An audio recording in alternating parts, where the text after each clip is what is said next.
हे guys, इस Kriti Sharma, welcome back to my channel creative learning. बच्चों, आज मैं आपको हिंदी ए और हिंदी बी दोनों के ही कंप्लीट राइटिंग सेक्शंस करवाने वाली हूं और ये राइटिंग सेक्शन आपका 20 नंबर का है। तो ये 20 मार्क्स के लिए आपको बस फॉर्मेट पे पकड़ होनी चाहिए, आपकी भाषा शुद्धता यानी कौन सी तरीके की लैंग्वेज आपको यूज करनी है ये सब आपको मालूम होना चाहिए, क्योंकि सारे राइटिंग सेक्शन में आपको हर एक सेक्शन में, चाहे वो अनुच्छेद है, लेटर है, हर एक जगह पे एक एक नंबर आपको स्पेसिफिकली आपकी लैंग्वेज के लिए असाइन होने वाला है कि आपने कितना क्लियर और अच्छा लैंग्वेज लिखा है। तो writing section as per the CBSE latest format क्या है, वो सारे फॉर्मेट्स आपको क्लैरिटी के साथ बताऊंगी, क्योंकि काफी टॉपिक्स हिंदी ए और बी में कॉमन है। उसके बाद आप टाइम स्टैम्प्स के अकॉर्डिंगली उसको स्विच कर सकते हैं। दूसरी चीज बचे कि जब मैं आपको ये सारे टॉपिक्स कराऊंगी ना, तो मैं साथ में आपको टॉपर्स की आंसर शीट दिखाते हुए चलूंगी। मैंने पिछले साल भी बच्चों को ये किया था, तो उनसे काफी हेल्प हुई थी उनको, जिससे आपको ये मालूम पड़ेगा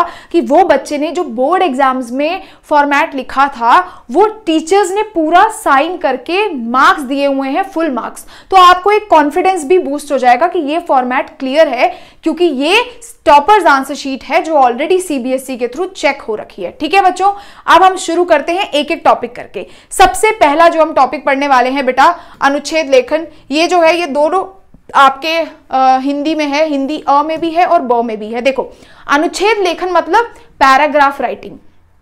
पैराग्राफ आपको लिखना होता है, इसका सिंपल सा फॉर्मेट है।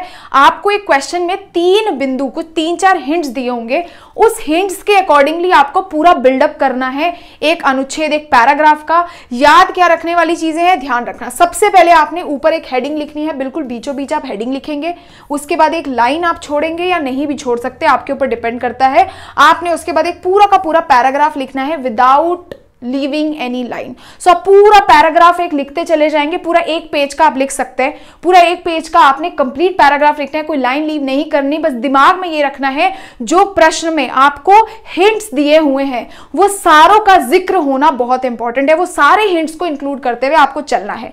पैराग्राफ आप डिवाइड कैसे करेंगे, 3 पार्ट्स में। डिवाइड का मतलब लाइन छोड़ना नहीं है, डिविजन का मतलब वो कंटेंट इंक्लूड होना चाहिए। सबसे पहले इंट्रोडक्शन, जो भी आपको टॉपिक दिया है उसका आप एक इंट्रोडक्शन लिखेंगे, फिर आप उसका विषय वस्तु यानी कंटेंट लिखेंगे, और आखिरी में कंक्लूजन बहुत ज्यादा इंपॉर्टेंट है। निष्कर्ष यानी कंक्लूड करना अपने पैराग्राफ को बहुत इंपॉर्टेंट है। इसके आपको मार्क्स मिलते हैं अलग से फॉर्मेट में। एक चीज याद रखने वाली बात यह है कि 1 मार्क आपको लैंग्वेज के लिए असाइन होगा। वर्ड लिमिट आपको 120 से ऊपर नहीं लिखनी है। ठीक है, फटाफट से एक बार टॉपर आंसर शीट देखते हैं, आपको बेटा सेकंड्स में समझ आ जाएगा। देखो, बढ़ती नारी शक्ति, पहले आपको हेडिंग डाली बच्चे ने, उसके बाद पूरा एक पेज, बेटा यहाँ पे पैराग्राफ देख रहे हो, पूरा नंबर मार्क्स मिले हुए, यहाँ पे पूरा एक पेज ऊपर से नीचे तक उसने वो सारे टॉपिक को लिखा हुआ है। कहीं पे लाइन लीव नहीं करी है, लेकिन जो भी कीवर्ड्स हैं, जो भी आपको प्रश्न में कीवर्ड्स दिए होंगे, वो सारे कीवर्ड्स को आपको इसमें इंक्लूड करते चलना है, और उन कीवर्ड्स को आप अंडरलाइन भी कर सकते हो एग्जामिनर के ईज के लिए। तो ये है आपका अनुच्छेद का फॉर्मेट। सिंपल सा आपने ऊपर हेडिंग डालना है और उसके बाद पूरा एक पैराग्राफ आपको कंप्लीट लिखते चले जाना है उन संकेत बिंदुओं के बेसिस पे। 2 चीजें और कर सकते हो बेटा, आप पंक्तियां लिख सकते हो किसी भी कविताओं की और कहावत लिख सकते हो। बट कोशिश ये करना, अगर तुम्हें कोई कविता लिखनी है या कहावत लिखनी है, या तो सबसे ऊपर ही लिख दो या बिल्कुल लास्ट में लिख दो कंक्लूड करते हुए। ये 2 चीजों का आप ध्यान रख सकते हो। ठीक है, आगे समझ में, बिल्कुल हेडिंग लिखेंगे, एक लाइन लीव करके पूरा पैराग्राफ लिखेंगे, उस पैराग्राफ में हम पंक्तियां कहावत ऐड कर सकते हैं। आगे बढ़ते बच्चों फटाफट से। अब देखते हैं हम पत्र लेखन, औपचारिक पत्र, जिसको हम फॉर्मल लेटर बोलते हैं। हिंदी और बहुत दोनों ही बच्चों के पास ही आने वाला है। बहुत सिंपल सा तरीका आपके लिए हैक बनाया है जो इंग्लिश में है। मैं जब इंग्लिश बच्चों को पढ़ाती हूँ तो I give them this hack, but you can use it for Hindi as well. बस आपको पता होना चाहिए क्या है। देखो, इसका फॉर्मेट का पूरा स्ट्रक्चर है, students don't really study subject because confusion never ends. तो इसके जो इनिशियल्स है ना बच्चों, ये है आपका फॉर्मेट। फॉर एग्जाम्पल, एस से sender's address, date, receiver's address, subject, salutation, body, conclusion और नेम। ये है आपका पूरा फॉर्मेट। अब आपके दिमाग में घुस गया फॉर्मेट, अब उसको आपको यहाँ पे हिंदी में लिखना है। फॉर एग्जाम्पल, सेंडर्स एड्रेस, आपने सवाल क्वेश्चन में आपको दिया हुआ होता है सेंडर्स एड्रेस। अगर दिया है तो आप सेंडर्स एड्रेस मतलब क्वेश्चन से, प्रश्न से उठा के लिखेंगे। नहीं दिया, उस केस में आप ये एक सेंडर्स एड्रेस है, इसको आप याद कर लीजिए। आप हर जगह आपको यही लिखना है, परीक्षा भवन अबसा विद्यालय कखगा नगर। ठीक है, परीक्षा भवन अबसा विद्यालय कखगा नगर। कोई भी जगह पे जहां पे आपको लगा फॉर्मल लेटर में आपके पास एड्रेस नहीं दिया है, ये वाला याद करके चले जाना। बस आप आप ये रख देना। अगर दिया है क्वेश्चन में तो whatever is given in the question, जो प्रश्न में आपसे पूछा गया है आप उसी पता को यहां पर लिखेंगे, ठीक है। सबसे पहले आता है सेंडर्स एड्रेस, उसके बाद आप डेट। डेट में क्या लिखेंगे बेटा, दिनांक, ऐसे ऐसे करके कोलन बना के आप लिख सकते हैं 12 मार्च 2025, जो भी दिनांक है वो आप लिख सकते हैं। रिसीवर्स एड्रेस लिखेंगे। रिसीवर्स एड्रेस यदि आपको प्रश्न में दिया, वैसे तो होता ही है दिया हुआ, तो आप वो रिसीवर्स एड्रेस इस तरीके से बनाते हैं। हमेशा स्टार्ट करते हैं सेवा में अध्यक्ष महोदय, नगर पालिका जयपुर, ठीक है। जो भी होंगे, सेवा में अध्यक्ष के लिए लिखना है तो अध्यक्ष महोदय, प्रधानाचार्य को लिखना है तो प्रधानाचार्य महोदय, इस तरीके से आप लिख सकते हैं। सेवा में प्रधानाचार्य महोदय, उनका एड्रेस और जगह, ठीक है। ये हो गया आपका रिसीवर्स एड्रेस, यानी जो उसको रिसीव करने वाला है। उसके बाद सब्जेक्ट, मतलब विषय, किस विषय के ऊपर वो आपका पत्र है वो आप विषय यहां पे लिखेंगे। उसके बाद सैल्यूटेशन में आपको कोई दूसरा याद करने की जरूरत नहीं है, केवल आप महोदय सैल्यूटेशन याद कर लीजिए बेटा, आप इसे हर जगह यूज कर सकते हैं, ठीक है, महोदय। तो सैल्यूटेशन में आप हमेशा लिख सकते हैं महोदय। उसके बाद आप बॉडी लिखेंगे। बॉडी में आईडीसी फॉर्मूला आप याद रखिए, यानी इंट्रोडक्शन, डिटेल, कंक्लूजन। सबसे पहले आपको इंट्रो देना है अपने पत्र का, उसके बाद आप उसको डिटेल करेंगे और तीसरा पैराग्राफ जो है उसमें आप कंक्लूड कर देंगे, यानी इस पत्र को खत्म करेंगे, उसका पूरा निष्कर्ष करेंगे आप तीसरे पैराग्राफ में। 3 पैराग्राफ्स आप यूज कर सकते हैं, बहुत इजी होता है। कॉम्प्लीमेंट्री क्लोज, कॉम्प्लीमेंट्री क्लोज जहां पे आप बोलते हैं कि धन्यवाद, धन्यवाद, और उसके बाद आप लिख सकते हैं धन्यवाद भवदीय, भवदीय और अपना नाम। अब इस पूरे फॉर्मेट में एक बात याद रखने वाली है, वो है आपका लॉल फॉर्मूला। लॉल फॉर्मूला क्या कहता है बेटा, चाहे वो इंग्लिश का पेपर हो राइटिंग सेक्शन में या हिंदी का राइटिंग सेक्शन, जहां पे आपको फॉर्मेट की बारी आती है बेटा, लाइन लीव करते चलना है। लेटर में आपके नंबर कभी नहीं कटने वाले। For example sender's address LOL, leave 1 line, date leave 1 line, receiver's address leave 1 line, subject leave 1 line, LOL, ठीक है। Salutation LOL, leave 1 line. फिर बॉडी आप लिखेंगे पूरा 3 पैराग्राफ में आपने लिख दिया। उसके बाद फिर से आप लाइन लीव करेंगे, कॉम्प्लीमेंट्री क्लोज यानी कि धन्यवाद भवदीय, लाइन लीव करके अपना नाम लिख देंगे, और ये आपका पूरा का पूरा फॉर्मेट बेटा कंप्लीट हो गया। हर एक स्टेप के बाद आपको एक लाइन लीव करना है। ये है आपका कंप्लीट फॉर्मेट। ये है आप टॉपर्स की आंसर शीट। ये देखो, सबसे पहले उसने लिखा है सेंडर्स एड्रेस, देखो, फिर लीव 1 लाइन, यहाँ पे लाइन लीव करी है, फिर डेट लिखी है, फिर रिसीवर्स एड्रेस लिखा है, फिर यहाँ पे दोबारा से लाइन लीव करी है, फिर उसने विषय लिखा है जो 4 से 5 शब्दों से ऊपर नहीं होना चाहिए। महोदय, यहां पे भी बेटा आप लाइन लीव कर लो, सबसे बेस्ट तरीका होता है। अगर यहां पे भी आपने लाइन लीव कर दी, फिर आपने पूरा लिखा सविनय निवेदन करके 3 पैराग्राफ में थोड़ा बहुत कंक्लूड कर दिया, बिल्कुल वर्ड लिमिट को फॉलो करते हुए। उसके बाद आपने लिख दिया धन्यवाद भवदीय अजय, हमेशा नीचे आप भवदीय लिख सकते हैं, ठीक है। धन्यवाद, धन्यवाद नहीं भी लिखोगे तो धन्यवाद भी चल जाएगा, धन्यवाद भवदीय अजय, ठीक है। यहां पर भी मैं आपको यही बोलूंगी कि धन्यवाद भवदीय अजय, या तो तीनों इकट्ठे लिखो या फिर धन्यवाद एक लिखो, बीच में लाइन लीव करके भवदीय अजय। ये है बेटा आपका लेटर, जिसको हम बोलते हैं औपचारिक पत्र यानी फॉर्मल लेटर। आगे समझ में आपको पूरा का पूरा एक्सप्लेनेशन किस तरीके से करना है, हर एक स्टेप के बाद लाइन लीव करनी है, और आपका ये पूरा का पूरा लेटर बेटा खत्म हो जाएगा। कहीं पर भी राइटिंग सेक्शन में बच्चे आप अपना नेम यूज नहीं कर सकते। कोई भी राइटिंग सेक्शन आए, you will never use your name, आपको अलाउड ही नहीं होता है। जब आपसे नाम नहीं दिया है, आप क ख ग लिखिए, अ ब स लिखिए, बट बेटा आप अपना नाम, स्वयं का नाम आप आंसर शीट में नहीं लिख करके आएंगे। आगे देखते हैं दूसरे तरीके का पत्र जो होता है बेटा, वो होता है अनौपचारिक पत्र, विच वी से एज इनफॉर्मल लेटर। तो इसका सिंपल सा है, इसमें आप केवल अपना एड्रेस लिखते हैं, सेंडर्स एड्रेस। मैंने आपको बताया सेंडर्स एड्रेस में हमेशा परीक्षा भवन लिख सकते हैं, परीक्षा भवन अबसा, सेंडर्स एड्रेस लिख दिया, डेट बिल्कुल वैसे ही। उसके बाद आप संबोधन लिखते हैं। संबोधन में 2 बातें याद रखो बेटा, आप इसमें रिसीवर्स एड्रेस नहीं लिखते हैं। संबोधन में 2 बातें याद रखो। अगर कोई बड़ा है आपसे तो आप आदरणीय मामा जी या आदरणीय मामा जी सादर चरण स्पर्श, अगर कोई बड़ा है या दादाजी हैं तो आदरणीय जैसे शब्दों का आप इस्तेमाल कर सकते हैं। देखिए, आदरणीय मामा जी सादर चरण स्पर्श, है ना। और कोई अगर यंगर है यानी आपसे बेटा अगर कोई छोटा है, उस केस में आप प्रिय करके लिख सकते हैं, प्रिय बहन सप्रेम नमस्कार। 2 चीजें बताई, अगर कोई बड़ा है तो आदरणीय मामा जी के साथ आप सादर चरण स्पर्श लिख सकते हैं, आदरणीय मामा जी, आदरणीय दादाजी, सादर चरण स्पर्श। यदि कोई आपका हम उम्र है या आपसे छोटा है तो उस केस में बेटा प्रिय बहन, प्रिय भाई सप्रेम नमस्कार, या प्रिय दोस्त सप्रेम नमस्कार, ठीक है। ये 2 चीजें आपको याद रखनी है। तो यहाँ पे प्रिय बहन छोटी बहन को लिखा है तो प्रिय बहन सप्रेम नमस्कार भी आप लिख सकते हैं। फिर लाइन लीव करके आप डायरेक्टली लिखेंगे कि मैं कुशल मंगल हूं, आप भी कुशल मंगल होंगे। जो आपको बातें बतानी है आपने बताई, और नीचे आप लिख सकते हैं नॉर्मली भवदीय वगैरह कुछ नहीं लिखेंगे, आपने लिख दिया तुम्हारी बहन आशा। आगे समझ में बहुत सिंपल है। सेंडर्स एड्रेस लिखेंगे, डेट लिखेंगे, लाइन लीव करेंगे। Sender's address every step you will have to leave a line, LOL। Date लिखा, लाइन लीव किया, छोटी बहन है प्रिय बहन सप्रेम नमस्कार लिखा, तुम्हारी बहन आशा नाम लिखा। आपका ये सेक्शन भी हो गया बेटा खत्म। अब जो अगला आता है बच्चों वो है आपका ईमेल लेखन। ईमेल लेखन क्या होता है, ईमेल कैसे लिखा जाता है बच्चों? देखो, आपने हमेशा अपने मोबाइल में ईमेल देखा होगा। ईमेल लिखने का फॉर्मेट सिंपल सा होता है। आपको बेटा दो चीजें दिमाग में बैठा लेनी है, CC और BCC। आप चाहो तो लिखो, नहीं लिखना है तो मत लिखो, बट पहले मैं आपको स्टार्ट का बताती हूं। देखो, प्रेषक यानी फ्रॉम, प्रेषिती यानी टू। तो सबसे पहले आप लिखोगे प्रेषक, फ्रॉम यानी भेज कौन रहा है उसका email, abc@gmail.com। Any imaginary mail आप बताओगे, ठीक है।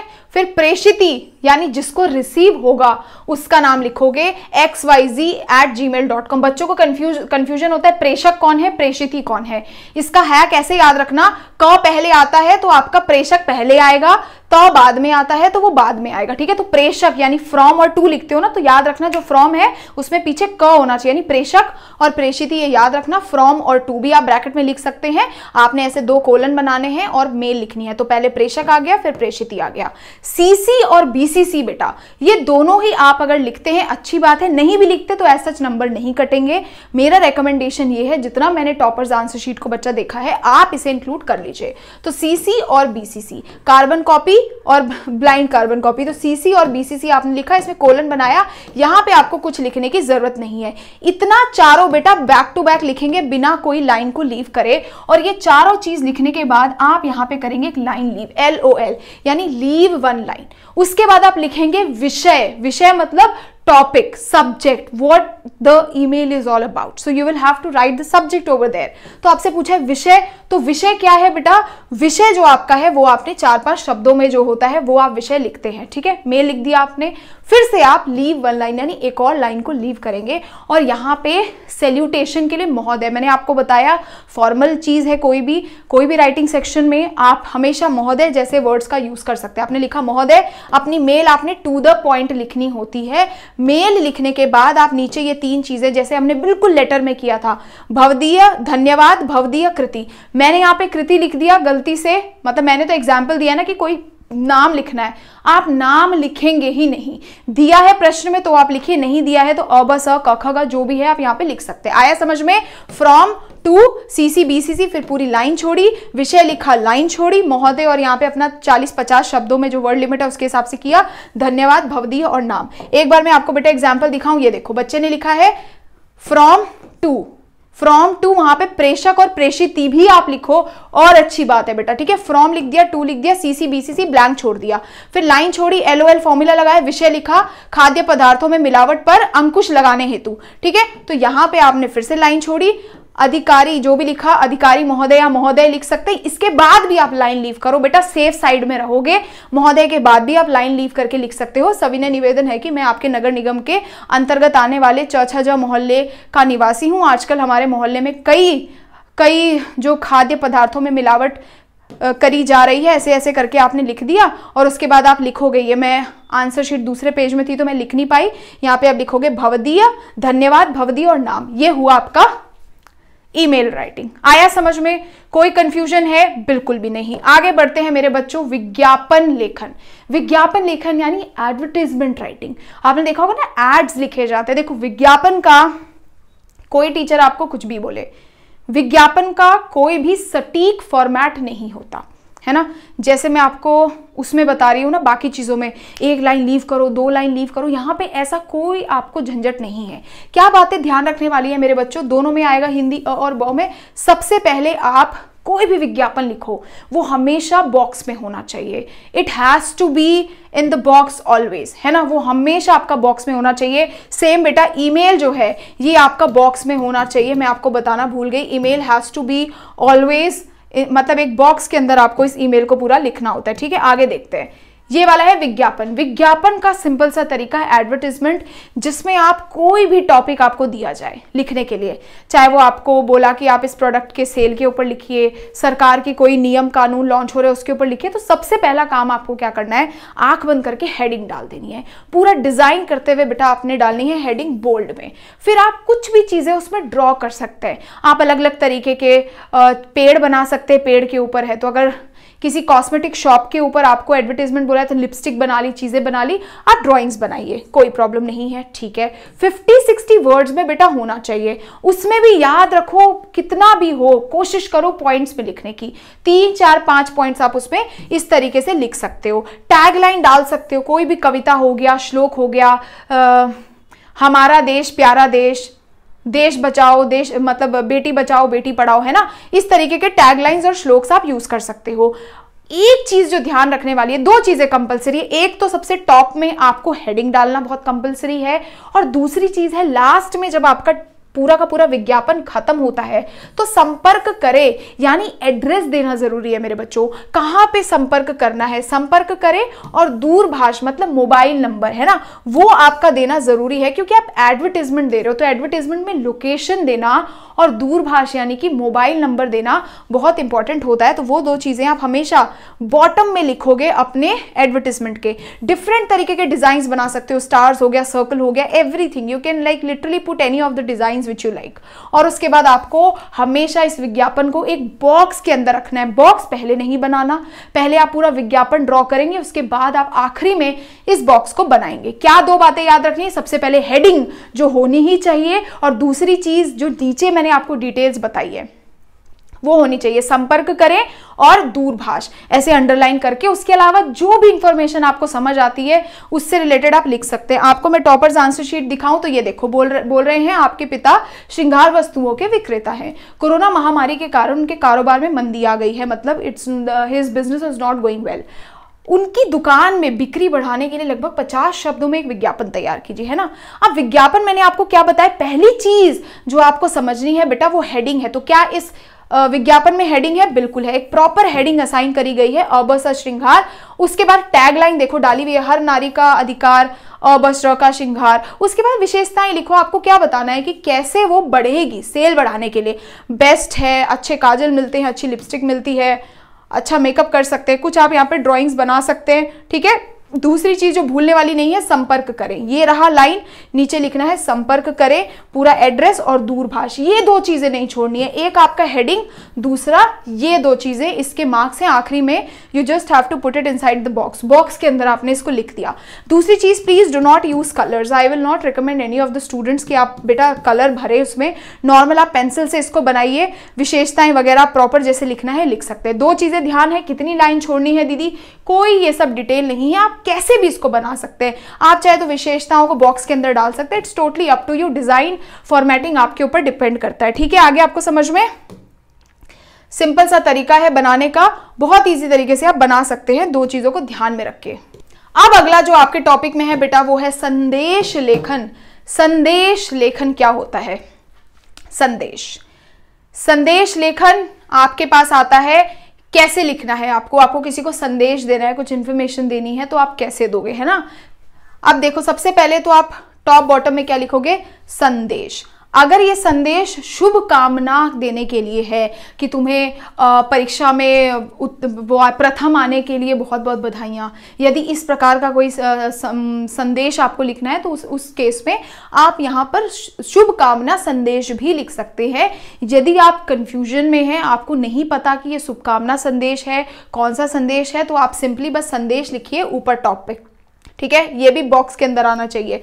आपने लिख दिया संदेश, फिर आप लाइन लीव करेंगे। लाइन छोड़ने के बाद LOL फॉर्मूला के बाद आप लिखेंगे डेट और समय, दिनांक 12 जो भी होगा, समय जो होगा 9 बजे, प्रातः, शाम, इस तरीके से आप यहाँ पे समय लिखेंगे। फिर आप दोबारा से एक लाइन लीव करेंगे, लीव 1 लाइन। फिर आप लिखेंगे संबोधन। संबोधन आपको पता है ना, जो लिखेंगे प्रिय भाई, प्रिय बहन, कोई बड़ा होगा तो आदरणीय दीदी जी, आदरणीय दादाजी, वो आप संबोधन करेंगे। उसके बाद आप टू द पॉइंट लिखते हैं बेटा, कोई हेलो हाय नहीं, हेलो कैसे हो, आशा करता हूं तुम अच्छे होगे। दिस इज नॉट पत्र।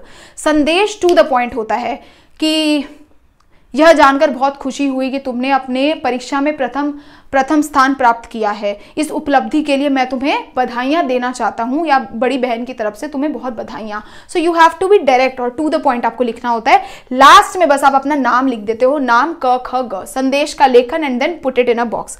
आगे देखते हैं जरा, ये देखो लिखा है संदेश टॉप पे, ठीक है। फिर आपने यहाँ पे डेट लिखा, इसमें डायरेक्ट डेट की जगह आप दिनांक करके भी लिख सकते हैं, दिनांक ऐसे करके फिर डेट डाली, टाइम लिखा, प्रिय मित्र स्नेहा, ठीक है। डायरेक्ट, ये यहां से लाइन छोड़ने की जरूरत नहीं है, you can start directly from here, यहीं से शुरू कर सकते हो। तुम कभी ना रुको, कभी ना झुको, तुम यूं ही आगे बढ़ती रहो, इस तरीके से आपने लिखा, डायरेक्ट लिखा। मैं इस बात से अत्यंत प्रसन्न हूं। तुम यहाँ पे देख रहे होगे उसने नहीं पूछा कि तुम कैसी हो, आशा करती हूँ कि तुम खुश होगी, मैं यहाँ पे खुश हूँ, अच्छा कर रही हूँ। So there is no hello and hi, direct to the point लिखा। मैं इस बात से अत्यंत प्रसन्न हूँ कि तुम्हारा चयन बैडमिंटन के लिए राष्ट्रीय स्तर पर हुआ है। तुम्हें बहुत बहुत बधाई और शुभकामनाएं। आशा है कि मैं तुम्हें ऐसे ही जीवन में आगे बढ़ती रहोगी, तरक्की करती रहोगी। और नाम लिख दिया शिक्षा। डायरेक्ट टू द पॉइंट संदेश लिखना होता है। क्या करा, हेडिंग डाला, डेट और समय, कितने बजे, कौन सी तारीख को कितने बजे लिख रहे हैं, लाइन लीव करके अपने संबोधन किया, डायरेक्ट लिखा, और आपका बेटा ये जो संदेश है वो खत्म हो गया। सूचना, सूचना मतलब नोटिस राइटिंग, पता है ना, स्कूल्स में करते थे, जो इंग्लिश में लिखते थे, notice, this is to bring to your kind notice that badminton competition is going to be held on this particular date, ऐसे ही करते थे ना हम। तो ये उसी का हिंदी वर्जन है विच वी कॉल एज सूचना। सूचना जब हम ज्यादा लोगों को मैसेज देना चाहते हैं फॉर्मल तरीके से, तो हम सूचना लिखते हैं। पर्सनली किसी को कुछ इन्फॉर्म करना है तो हम संदेश लिखेंगे, है ना। तो सूचना का मतलब क्या है बेटा, सूचना में सिंपल फॉर्मेट याद रखना, दिमाग में बैठा लो। Name of the organisation English में लिखते थे, वैसे ही लिखते हैं स्कूल, संस्था या कार्यालय का नाम, ये भी आपका बॉक्स के अंदर लिखा जाता है। तो सबसे पहले आपने लिखा स्कूल, संस्था, कार्यालय का नाम, name of the organisation, leave one line, then you write word notice, उसको हम बोलते हैं सूचना। हमने सूचना लिखा, फिर हमने लाइन छोड़ी, हमने यहाँ पे दिनांक लिखा, जो डेट है वो पूरी लेफ्ट साइड पे डेट लिखी, फिर हमने लाइन लीव करके शीर्षक, शीर्षक मतलब होता है बेटा टाइटल, किस चीज के बारे में है वो शीर्षक लिखा। फिर उसके बाद हमने पूरे इसको डिटेल किया सूचना को, कि सूचना किस बारे में है। 2-3 चीजें आप यूज कर सकते हो। पहला ये है कि हम, जब आपको लगे कि मैं सूचना में कैसा स्टार्ट करूं, तो बहुत बार ये किसी ना किसी चीज में सूचना देने के लिए होता है, तो आप ये लिख सकते हैं कि सभी डैश, अगर सोसाइटी वासी हैं तो सोसाइटी वासी लिख सकते हो, स्कूल के छात्र हैं तो स्कूल के छात्र लिख सकते हो, कि सभी छात्रों को सूचित किया जाता है कि, और उसके आगे आप अपना कंटिन्यू कर सकते हो। या अगर कोई और है, मान लो कुछ भी हो सकता है ना, सभी सोसाइटी वासियों को, कुछ भी, सभी सोसाइटी वासियों को सूचित किया जाता है। ये एक तरीका है स्टार्ट करने का। अगर आपको कुछ ना समझ आए, आप ऐसे अपना सूचना स्टार्ट कर सकते हो। फिर आप हमेशा ये फॉर्मेट यूज करो, आपकी मिस्टेक्स नहीं होगी। कार्यक्रम का दिनांक कब है, ऐसे डैश करके, कार्यक्रम का दिनांक डैश, स्थान, समय और कुछ सूचना है वो आप लिख सकते हो। नीचे नाम और पद, लाइन छोड़ के नेम एंड योर डेजिग्नेशन, जो भी आपका पद है, क्योंकि सूचना वही देता है जो किसी पद पर होता है, या वो प्रधानाचार्य होगा, या वो स्कूल का हेड बॉय होगा, या वो सोसाइटी का सेक्रेटरी होगा। So not a random person can write सूचना, so that person has to be in some sort of a designation, उसका कुछ ना कुछ तो डेजिग्नेशन होता ही है, ठीक है। आगे समझ में, आपने लिखा क्या, संस्था का नाम, फॉर एग्जाम्पल अ बस अ सोसाइटी, सूचना वर्ड लिखा, लाइन छोड़ के, दिनांक लिखा, डेट लाइन छोड़ी, शीर्षक टाइटल लाइन छोड़ी, पूरा का पूरा सूचना ऐसे करके लिखा आपने, लास्ट में नाम और पद। आगे देखते हैं, ये देखो क ख ग, पूरा ऑर्गेनाइजेशन का नेम, वर्ड सूचना, लेफ्ट साइड में दिनांक लिखा, लाइन छोड़ के भी लिख सकते हो, ठीक है। इसे हटा दो, वर्ग लिखने की कोई जरूरत नहीं है। हेडिंग है, ये दिख रहा है गणतंत्र दिवस आयोजन, ये बेटा हेडिंग है यहाँ पे, गणतंत्र दिवस आयोजन। इसको मैं फिर से बोलूंगी, यहाँ पे भी आप लाइन छोड़िए और उसके बाद आप पूरा लिख सकते हैं। सभी विद्यार्थियों को यह सूचित किया जाता है, जैसे इसने भी यही यूज किया है, सभी विद्यार्थियों को यह सूचित किया जाता है कि गणतंत्र दिवस पर विद्यालय में सांस्कृतिक सभा के द्वारा एक कार्यक्रम आयोजित किया जा रहा है। फिर आप लिख सकते हैं दिनांक, समय, स्थान, फिर उसके बाद अपना नाम, अबसक अगर नहीं दिया है तो, और नीचे सचिव जो आपका पद है। इस तरीके से आपने पूरा बनाया। उसके बाद उसको बॉक्स के अंदर आप इसको पूरा का पूरा बंद करके रखेंगे, बिल्कुल वर्ड लिमिट को फॉलो करते हुए। ये हुआ आपका सूचना कंप्लीट। आई होप आपको समझ आया होगा। जब सूचना स्टार्ट करना नहीं आए, हमेशा बस ये लिख देना, सभी डैश को सूचित किया जाता है कि। लघु कथा लेखन। बच्चा बहुत कंफ्यूज होता है, लघु कथा क्या है? बेटा लघु कथा मतलब आपको एक शॉर्ट स्टोरी लिखनी है ना, short story, that's a short story. और कैसे लिखना होता है? आपको पॉइंट्स दिए होते हैं बेटा, आपके पास हिंट्स दी होती हैं, अगर नहीं भी दी तो भी आप लिख सकते हैं, बट मेजरली आपको हिंट किसी ना किसी रूप में दी होती है, ठीक है। एक लाइन ऐसे लिख करके आपको छोड़ देंगे, उसके आगे आपको खुद कंटिन्यू करना पड़ता है। जैसे कि एक समय की बात है, एक राजा के 4 बेटे थे। Now you have to build the story, आपको खुद से वो कहानी बनानी पड़ेगी, है ना। तो हम लघु कथा लेखन को कैसे करते हैं? आप क्या करो, सबसे पहले लघु कथा यानी जो स्टोरी होती है पास्ट टेंस में लिखी जाती है। एक समय की बात है, एक राजा था, उसके 4 बेटे थे, वह यह करे थे। आप ऐसे कभी फ्यूचर टेंस में नहीं लिखोगे स्टोरीज को, तो मोस्टली पास्ट टेंस में आप इसको लिखते हैं। शीर्षक, सबसे पहले लिखने के लिए आप बस एक टाइटल डालेंगे, लाइन छोड़ दीजिए, ठीक है।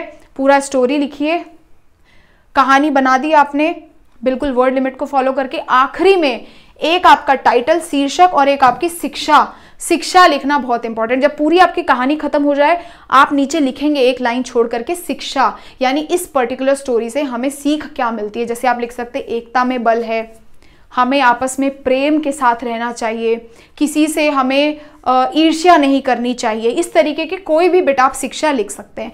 आपने कोई कहानी के टाइटल लिखना है, पूरी कहानी लिखनी है और आखिरी में आपको शिक्षा करके लिखना है। तो 2 चीजें, title is important and your क्या लेसन मिला है उसको आपको लिखना होता है। ये इसका फॉर्मेट है, कोई बॉक्स नहीं बनाना। फॉर एग्जाम्पल ये देखो, आपको बोला है भाइयों की एकता, शीर्षक क्या है? टाइटल भाइयों की एकता। इसको आप बीच में लिखोगे तो और बढ़िया बात है, नहीं भी है तो ठीक है, पर लिखना है शीर्षक भाइयों की एकता। पूरा स्टोरी लिखा, एक लाइन छोड़ दो, उसके बाद आप लिख दो सीख या फिर शिक्षा। क्या शिक्षा मिलती है? एकता में बल होता है, सदैव एकजुट रहना चाहिए, ठीक है।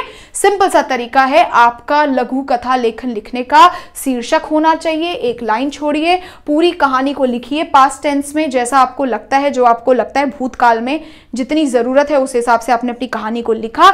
नीचे एक लाइन छोड़ी और सीख लिखना है, यानी टाइटल और सीख, ये 2 चीजें लिखना इंपॉर्टेंट है कि इस पर्टिकुलर कहानी से क्या शिक्षा मिलती है, और आपको बड़ा वर्ड्स का ध्यान देते हुए ये पर्टिकुलर चीज को लिखना है।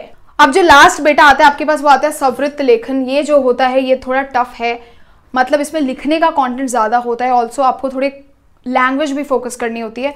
मैं आपको यही रिकमेंड करूंगी, स्ववृत्त लेखन हमेशा आपके पास ऑप्शन में आता है तो उसको आप अटेम्प्ट नहीं करिए, बट आपको चाहिए तो मैं बता रही हूं इस चीज को। स्ववृत्त लेखन में याद रखना, जो पहले हम 2 भाग में ये बटा होता है। पहले हम एक आवेदन लेटर लिखते हैं, एक आवेदन पत्र लिखते हैं, जिसमें हम रिक्वेस्ट करते हैं कि हम यहाँ पे अप्लाई करना चाहते हैं, और मैंने अपना जो बायोडेटा है वो आपको दे दिया है। तो बेसिकली बायोडेटा, उसके बाद अपनी पूरी डिटेल्स देते हैं कि आप क्या, कौन है, आपका नाम क्या है, आपने कहाँ से पढ़ाई की है, आपकी क्या क्या क्वालिफिकेशंस है, वो सारी चीजें। तो 2 पार्ट में, 2 भाग में ये आपका बटा होता है, ठीक है। संवृत्त लेखन शुरू करेंगे। सबसे पहले याद रखना, इसका फॉर्मेट बिल्कुल एक फॉर्मल लेटर की तरह होता है, लेकिन यहां पे आप सबसे पहले सेंडर्स एड्रेस नहीं लिखते, ये हमेशा रिसीवर्स के एड्रेस से स्टार्ट होता है। संवृत्त, याद रखना, संवृत्त लेखन में आर र का आवाज आ रहा है, साउंड आ रहा है, तो संवृत्त लेखन यानी रिसीवर्स एड्रेस सबसे पहले आप लिखते हैं। नॉर्मल सेवा में प्रधानाचार्य महोदय, जैसे आप लिखते हैं रिसीवर्स एड्रेस। फिर हम अपना लेटर वाले फॉर्मेट को याद करेंगे। Receivers address, leave 1 line, subject विषय लिखा आपने, फिर से लीव 1 लाइन, सैल्यूटेशन महोदय लिखा, लीव 1 लाइन, लाइन छोड़ी। उसके बाद बेटा आप पूरा का पूरा लेटर लिखते हैं कि सविनय निवेदन इस प्रकार है कि मैं आपके इस पर्टिकुलर पोजीशन के लिए अप्लाई करना चाहता हूं। तो कुछ कुछ वर्ड्स मैं आपको बता देती हूं जो आप इस पत्र में यूज कर सकते हैं। सबसे पहला वर्ड होता है बेटा आवेदन, कि मैं आपके इस पर्टिकुलर स्थान के लिए या फिर इस पर्टिकुलर हिंदी शिक्षक के पद मतलब पोजीशन, हिंदी शिक्षक के पद के लिए आवेदन मतलब रिक्वेस्ट करना चाहता हूं, ठीक है, रिक्वेस्ट करना चाहता हूं, तो आवेदन वर्ड आप लिख सकते हैं। दूसरा, मेरा संवृत्त संकलन है। अब यहां पे आप देखो बेटा, जब भी आप ऐसे लिखोगे ना कि मेरा रेज्यूमे प्लीज फाइंड अटैच्ड, या फिर I have attached my resume, हम लिखते हैं ना मेल में इंग्लिश में, उसको हिंदी वर्जन क्या है, जब आप सारा लिख लो तो लाइन हमेशा ऐसे ही आपको खत्म करनी है कि मेरा स्ववृत्त बायोडेटा संलग्न है, संलग्न है मतलब अटैच्ड है, ठीक है। ये आपको बेटा हमेशा से लिखना है, ये वर्ड आप लिख सकते हैं आखिरी में। फिर आप लिख सकते हैं कि पद रिक्त मतलब खाली है।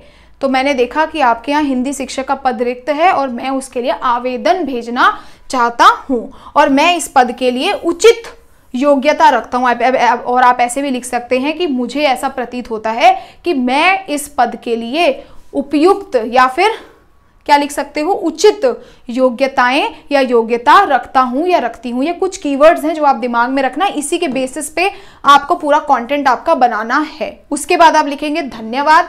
और याद है जो सेंडर्स एड्रेस हमने नहीं लिखा था, वो सारा बेटा हम इस धन्यवाद के नीचे लिखेंगे। भवदीय नाम, पता, मोबाइल नंबर और तारीख, मतलब एड्रेस नहीं लिखेंगे, बट अपना भवदीय के बाद नाम लिखा, पता लिखा, मोबाइल नंबर लिखा, तारीख लिखी। ये है आपका फर्स्ट पार्ट ऑफ द सवृत। ठीक है, ये हो गया।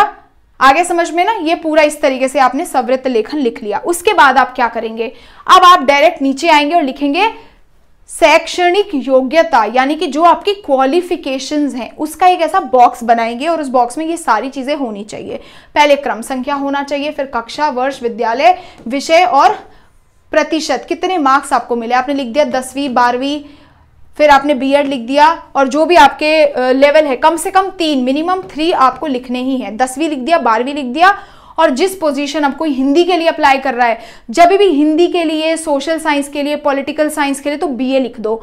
कहीं पर भी साइंस के लिए, इस सब पदों के लिए तो बीएससी लिख देना, ठीक है, बैचलर्स इन साइंसेस। तो इस तरीके से आप लिख सकते हो 10वीं कौन से साल में करी है, कौन से विद्यालय से करी है, क्या क्या सब्जेक्ट्स थे आपके पास, आपके कितने प्रतिशत थे, वो आपने यहाँ पे सबसे पहले ये पूरा डिटेल बना दिया। ठीक है, कम से कम 3 आपने लिखना है, छोटे से बड़ा, यानी पहले 10वीं करी, फिर 12वीं करी, फिर आप कॉलेज में गए, इस तरीके से आप लिख सकते हो। उसके बाद अन्य योग्यताएं, उसके अलावा आप क्या कर सकते हैं, हिंदी के आप अध्यापक हैं तो उससे रिलेटेड आप कोई भी इंफॉर्मेशन यहाँ पे लिख सकते हैं। अन्य योग्यताएं, इसमें मैंने ऐसे लिख दिया कि कंप्यूटर में 1 वर्ष का डिप्लोमा है, हिंदी, अंग्रेजी, जर्मनी, स्पेनिश भाषा की जानकारी है। ये मतलब अदर क्वालिफिकेशंस आपके पास क्या हैं, उपलब्धियां, what all you have achieve, जिसे हम अचीवमेंट्स बोलते हैं। तो जब आपने ये अपनी शैक्षणिक क्वालिफिकेशंस दे दी, उसके बाद आप अन्य योग्यताएं लिखेंगे, उपलब्धियां लिखेंगे। उपलब्धियां क्या है, जैसे कि आप बोल सकते हैं कि मैंने हिंदी क्विज में पार्टिसिपेट किया जिसमें मुझे प्रथम स्थान प्राप्त हुआ, नेशनल लेवल के में प्रथम स्थान प्राप्त हुआ। इस तरीके से आप उपलब्धियां, अचीवमेंट्स लिख सकते हैं। और कार्यस्तर गतिविधियां, कार्यस्तर गतिविधियां मतलब आपके प्रोफेशनल सेटअप में आपने क्या क्या काम करे हैं और आपकी क्या क्या अभिरुचियां हैं, ये दोनों आप इकट्ठे लिखते हैं। अभिरुचियां मतलब योर हॉबीज, तो उसने लिख दिया कि भाई मैंने योगाभ्यास, क्रिकेट के में विशेष रुचि है मेरी, योगा और क्रिकेट में मेरी रुचि है। उसके बाद आप लिख सकते हैं कार्य स्तर गतिविधियां, यानी आपके वर्क प्लेस में आपने क्या क्या काम किया। जैसे आप लिख सकते हैं कि हिंदी अध्यापक के तौर पर मैंने बच्चों को कई प्रकार के असाइनमेंट्स प्रोवाइड करे, कुछ भी आप यहाँ पे लिख सकते हैं। उसके बाद लाइन लीव करके बेटा आप सिग्नेचर, अपना नेम और दिनांक यहाँ पे लिखेंगे, तीनों साथ में, और आपका ये पूरा का पूरा जो है वो लेटर हो गया बेटा खत्म। इस तरीके से आप स्ववृत्त को लिखते हैं। इसके साथ आपका पूरा राइटिंग सेक्शन जो है वो बेटा खत्म हो गया। इसमें प्लीज आप ध्यान दीजिए, बार बार इस चीजों को प्रैक्टिस करिए, मल्टीपल टाइम्स प्रैक्टिस करिए, इससे बाहर से आपका कुछ भी नहीं आने वाला। और अगर बेटा आपको वीडियो अच्छा लगा होगा तो प्लीज एक कमेंट जरूर से छोड़ के जाइएगा, ठीक है। टिल देन बेटा, thank you so much and bye bye, God bless.